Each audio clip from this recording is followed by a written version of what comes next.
Committee will come to order. I want to thank my colleagues on this committee and our witnesses and everyone for joining us today for this important discussion about the state of affordable housing in America.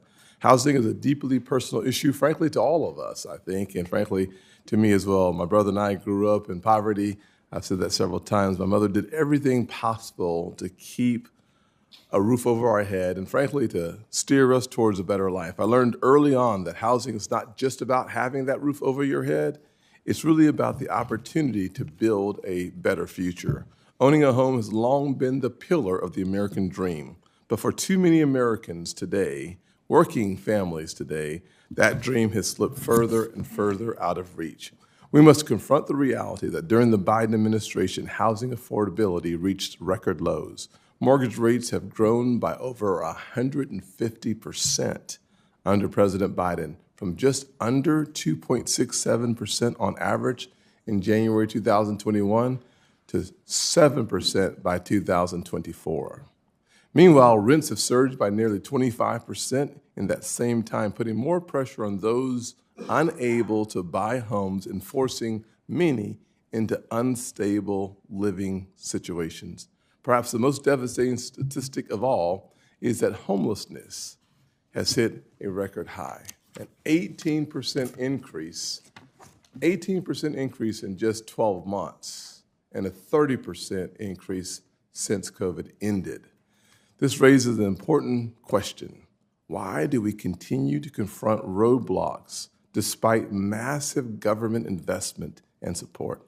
The hard truth is government interference is perhaps more of the problem than the government resources are the solution. Spending trillions of dollars on the housing market is not the answer. Today, we will hear from leaders and experts about what needs to be done. We are honored to have with us today Eric Johnson, the mayor of Dallas, Texas. Go Cowboys.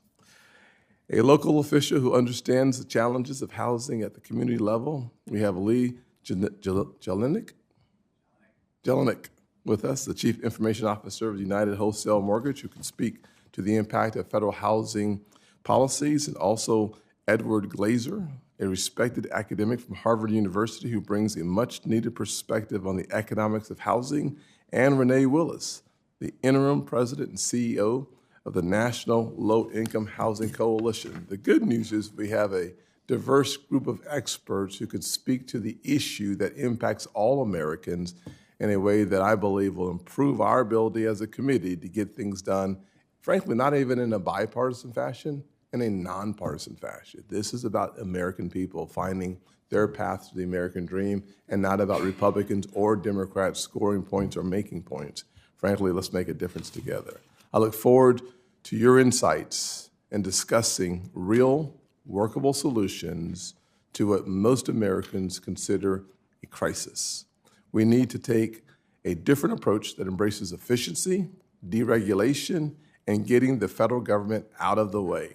There are too many regulations at the federal, state, and local levels, in my opinion, having worked at all three levels of government, to actually building homes in the local communities, whether it's restrictive zoning laws, bureaucratic red tape, or misguided policies that drive up the cost of construction.